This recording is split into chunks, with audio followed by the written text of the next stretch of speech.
Hey fam, this is Reginald Van Carricker, aka Brother Reggie. I'm 62 years of age, and for the past 20 years I've been an IT project manager for a local company out of Falls Church, Virginia. I currently reside in Stafford, Virginia, but I am from Columbus, Ohio. Go Buckeyes! Let me tell you a little bit about myself. Back in Columbus, Ohio, when I was a child, age 3, 4 years old, I started out sitting with my mom. She's playing the classical and blues and soul music on the spinet piano. My father and my grandfather both played guitar, and everybody sang. And so, just coming from a musical background. As I got a little older, about age 13, going to Leavenworth Junior High School, I joined a group and auditioned to be the bass singer for a group called the Tempting Five. If you're familiar with the Five Heartbeats of the Temptations, and you know what kind of group this was. We opened up for all the major acts at that time that would come through Columbus, the Manhattans, the Dells, Delphonics, you name it, we were there. And being a child group, we imitated those groups, and we did all the moves. We even wore the clothing that the groups wore, and we occasionally in the green room of certain venues we would actually perform songs for those groups, and then we would open up for them. So that was a great childhood upbringing. As time moved on, I got an opportunity to get out of the inner city. I got a scholarship to go to a private school, and I went there and began working on music, playing with other musicians, moving out of the stand-up, quote-unquote, doo-wop type of group into, playing instruments, guitars, bass. Started doing some keyboard work. As I, went to this private school, I got the opportunity to go to some of the local colleges and began doing some talent shows. I used to bill myself as Little Donny Hathaway because I was starting to play piano. I think Singing a Song for You was one of the songs I used to do at that time. From there, I wound up getting a scholarship to go to Cornell. I had a 12-piece band there called Onyx, and I was a music major at the time and enjoyed that time. Then ultimately ended up in Washington, D.C., and began working with some of the local bands here.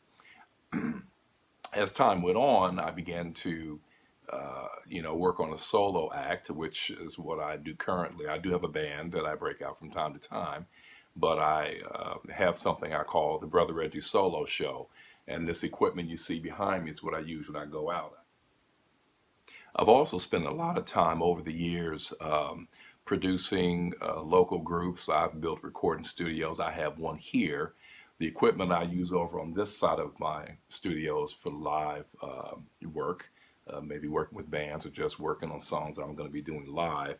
My recording studio is to my left, and that's Pro Tools and a lot of outboard gear that allows me to record my CDs. Everything I do is on YouTube in its entirety, and I do enjoy the different genres that I produce in, be that old school R&B, my roots, smooth jazz. I've had opportunity to open up for quite a few smooth jazz and R&B artists over the years on large and small stages, but I also do contemporary gospel as well, and got CDs in that genre also.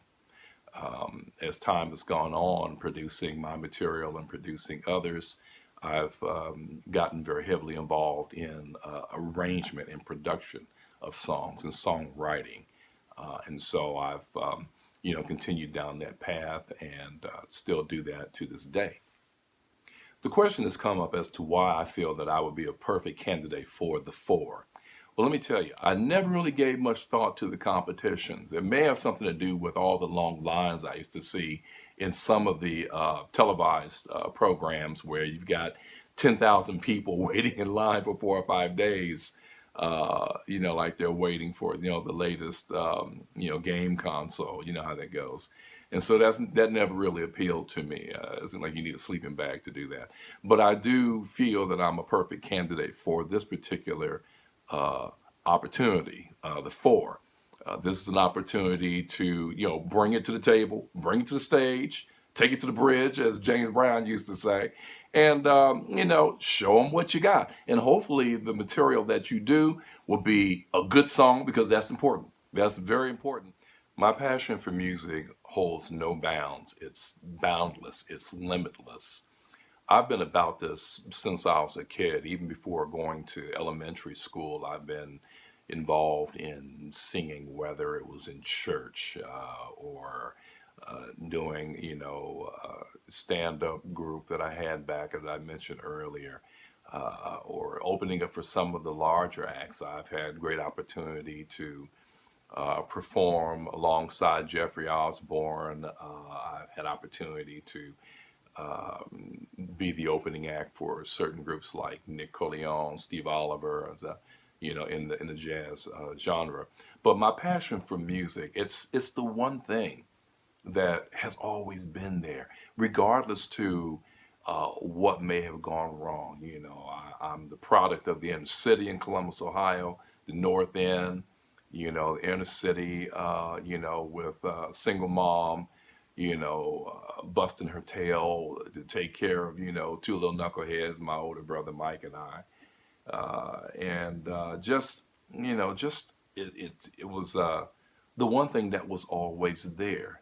My mother spoon fed me music, just like, you feed a baby, Gerber's rice and bananas.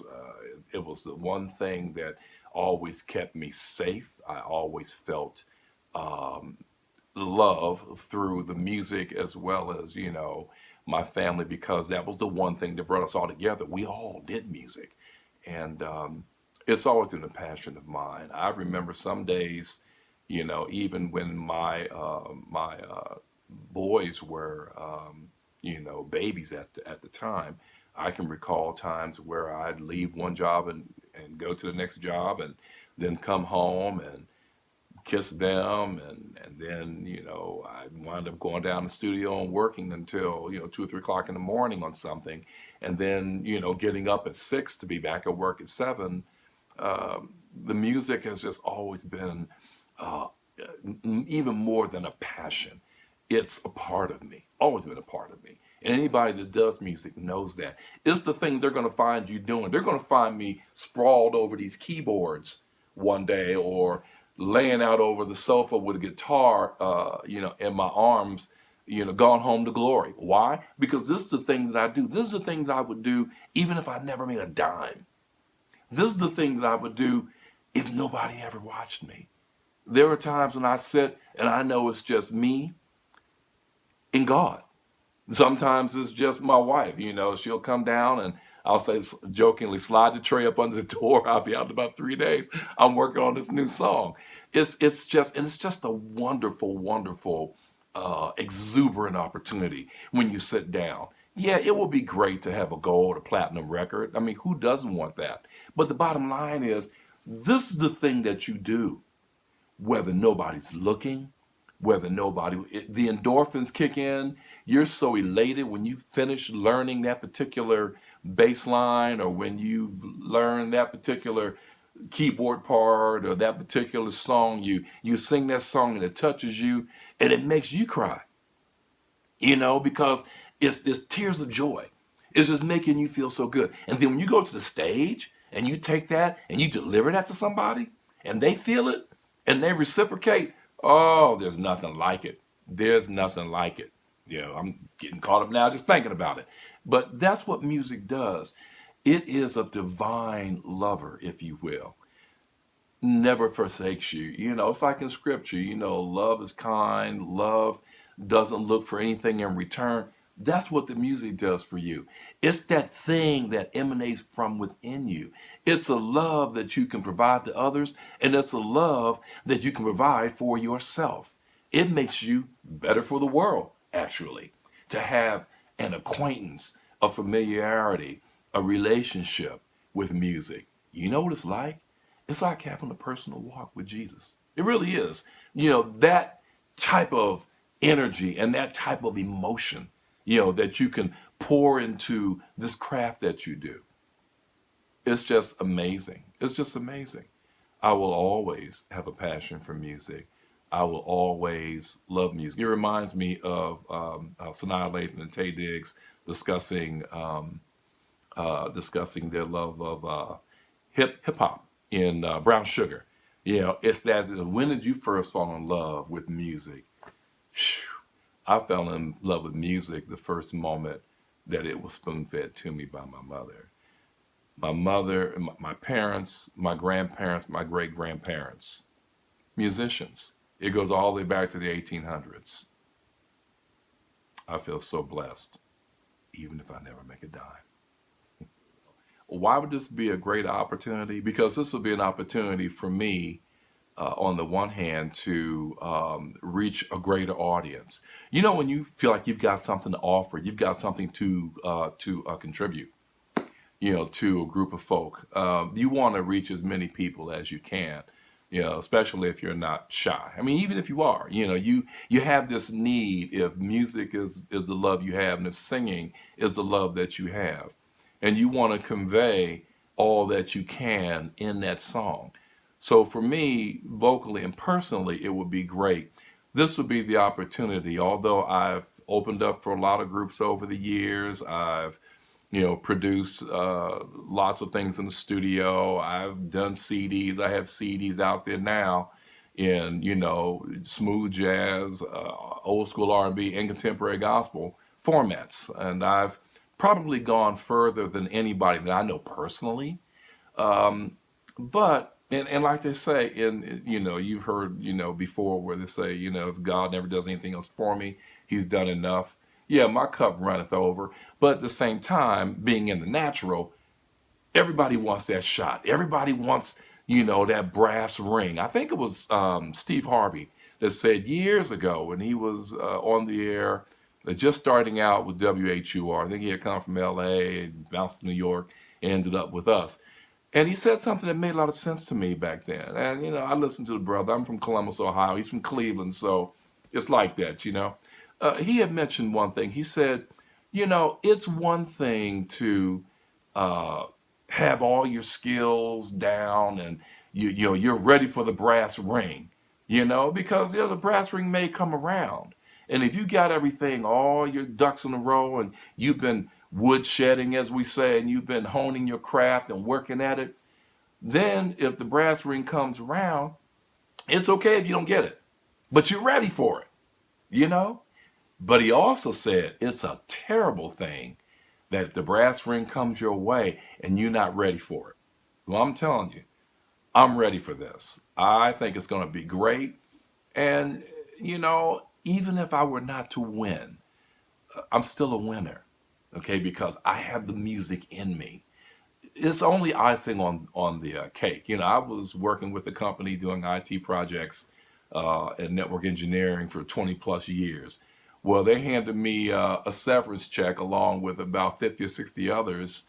You know, they hired some new folk and they said, guess what, you know, whole lot of love to you, but your services are no longer needed, and here's a check. So here I am, and that's where I've been for the past year. So I decided to reinvent myself. You know, I started an LLC for IT contracting, federal, state, and local. But at the same time, you know, I decided as I reinvented myself that I would dedicate more time to my craft, more time to my music. And this is the opportunity that I see. I have nothing to lose. I had nothing absolutely to lose and everything to gain, even if I don't win that platform. The opportunity to get the chance to be on that platform with the folks judging and giving you critique, just to have the opportunity to be in front of the team for the four is going to be a blessing. So I look forward to the blessing, and I'm ready to get it on. I'm going to take one of those seats. Trust me. I'm going to take one of those seats. Like most things in life, a lot of things I've gotten, most things I've gotten, I didn't always keep it. Don't know if I'll keep the seat, but my intention is to, when I bring it to the stage, bring it to the people, I'm going to take one of those seats. All right, it's Brother Reggie. We out.